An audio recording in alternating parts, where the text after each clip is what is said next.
the last 3 days. And it inspires me. The dedication I see, the commitment, and the utter love that you have for our beloved communion. And my heart is overflowing with joyful gratitude to each and every one of you who have sacrificed much, who have gone to a great expense to be here, and who are willing to engage in the struggle of being the people of God, of being church, and you have achieved much in our time together. We have prayed together, we have celebrated the sacraments together, we have shared meals together, and we have been in conversation with each other. The bonds of love that have held us together these past several years have only grown stronger because of the synod, this Holy Synod of 2012, and I thank you for that.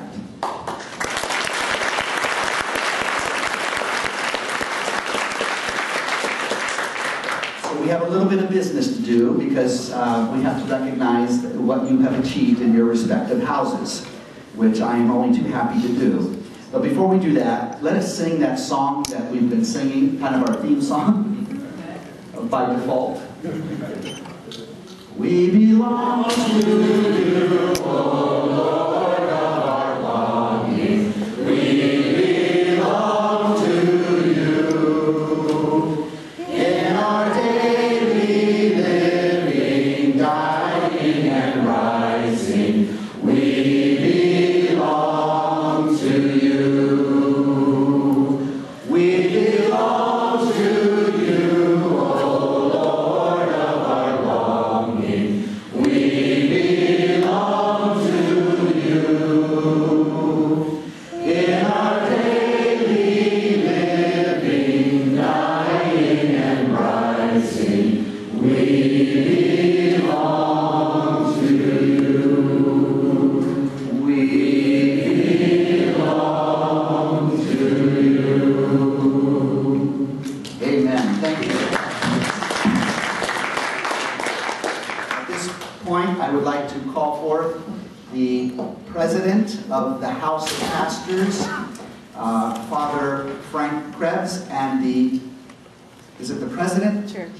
I'm sorry, the chair of the House Lady, Sarah Ball.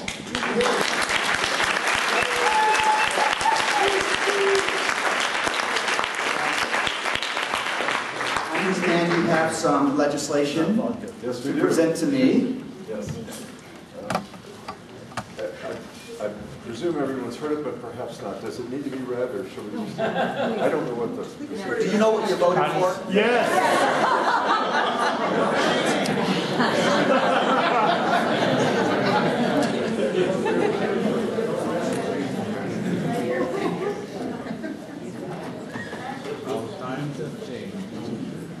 Concerning proposal number 4, absentee voting for the election of the presiding bishop. It has passed with the vote of both houses. Is that correct, both houses? Yes. It's to form a committee. Oh, It's a resolution. a resolution to form a committee to examine and explore Exactly. the process of a proposed absentee balloting for the next presiding bishop, and I'm happy to sign this.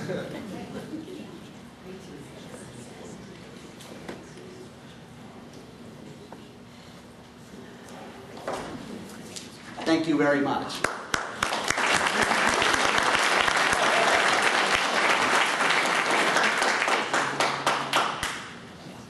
I now have before me proposal 6 concerning the pastoral plan that is to be provided by the presiding bishop to the communion every 2 years. Approved by both the House of Pastors and the House of Laity on October 26, 2012.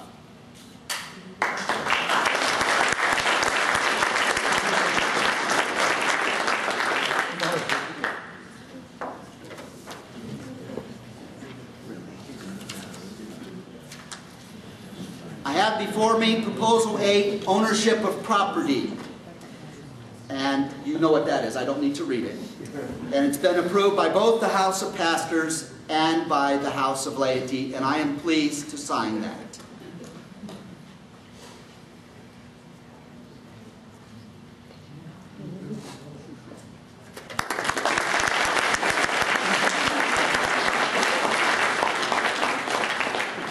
And then, proposal number 9, adding the word holy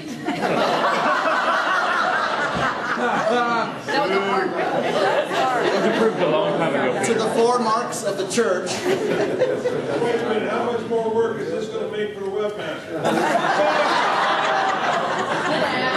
The time of argumentation is over.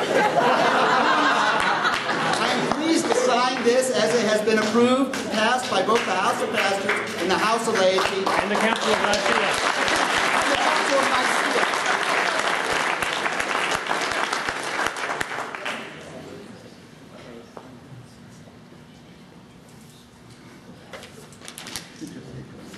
Thank you very much. My pleasure. And it's been a great pleasure for me to work with both. Can you hear me okay? That's better. I want you to hear this. It's been a great privilege for me, personally, and a great honor for me to be able to work with these 2 leaders within our beloved communion, both Father Frank Krebs and Sarah Ball.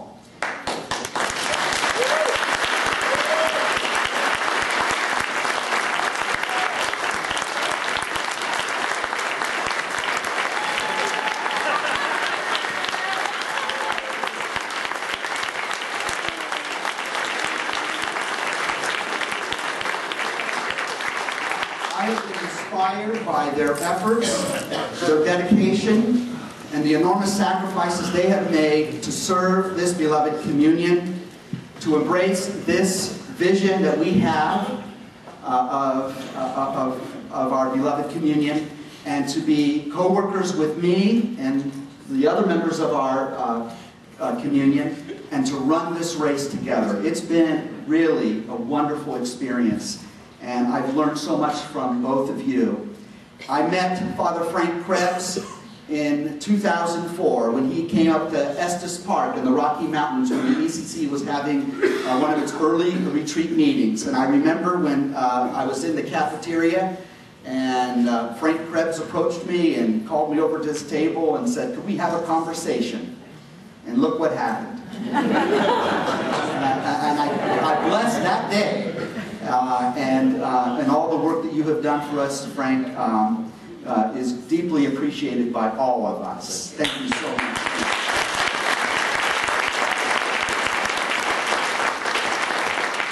Sarah, I think I met you in Little Rock for the first time when I came to visit, and that was several years ago, and I don't think any other single person has worked in an official capacity, I think, as long as you have.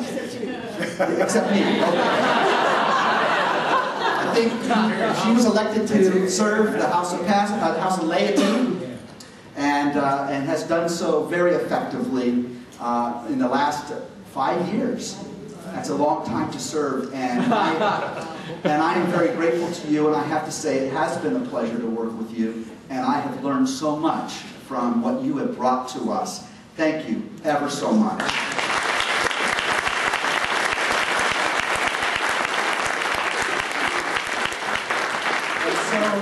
Sarah, please accept this plaque as a commemoration and as a token of our appreciation. It says, "Gratefully presented to Sarah Ball, OFR," hope I got that right, "in recognition of her excellence in the service to the Ecumenical Catholic Communion as the Chair of the House of Laity 2007-2012.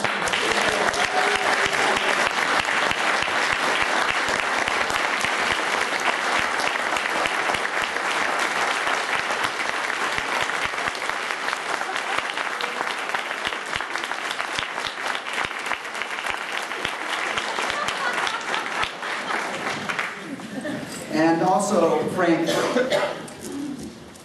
hopefully this will look good in your house the next time I come and visit. You'll have it on a strategic place, you know. I know Artie has a place to hang it, I'm sure. But here it reads, gratefully presented to the Reverend Frank Krebs in recognition of his excellence in the service to the Ecumenical Catholic Communion as the President of the House of Pastors, 2010 to 2012.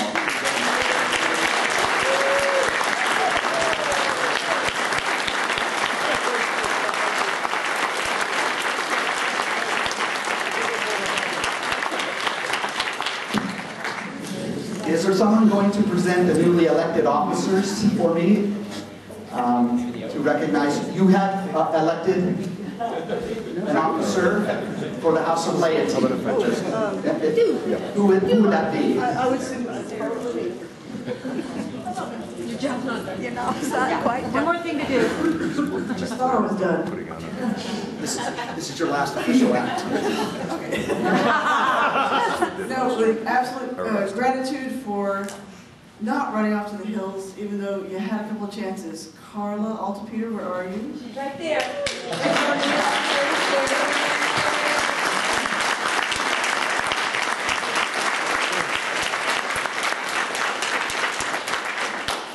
You will be removing that tracking device from her ankle. She's actually in. And then our new vice chair for the House is Bonnie Fraser.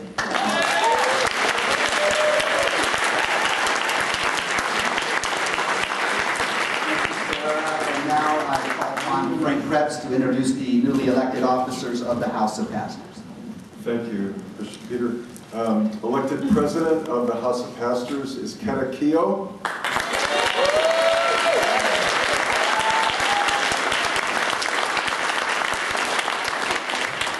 Elected Vice President of the House of Pastors is Scott Jenkins.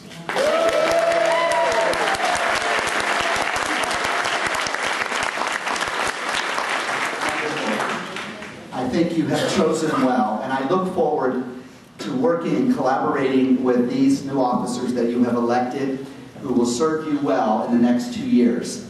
And we will see the fruit of their labor at the next synod. At the liturgy, the closing liturgy tonight, we will have a ritual in which we will formally install the newly elected officers of the respective houses. And so that concludes our gathering here. I did want to say one thing. There are those who have brought books at my request to make available to you for sale. Maybe you weren't aware of that. But Keta Keogh had written and self-published a wonderful book, and it's available here at Keta, is it? And it might behoove you to take a look at the books on display out there. I also want to mention that Don Pashuta, at my request, published some of his work in biblical studies that are very practical and useful in parish work. And so please take a look at these books. And I know that there are other things that are for sale out there. And I have to do this, and I hope you don't mind. Allow me just a moment of self-indulgence. Mirella has a CD. And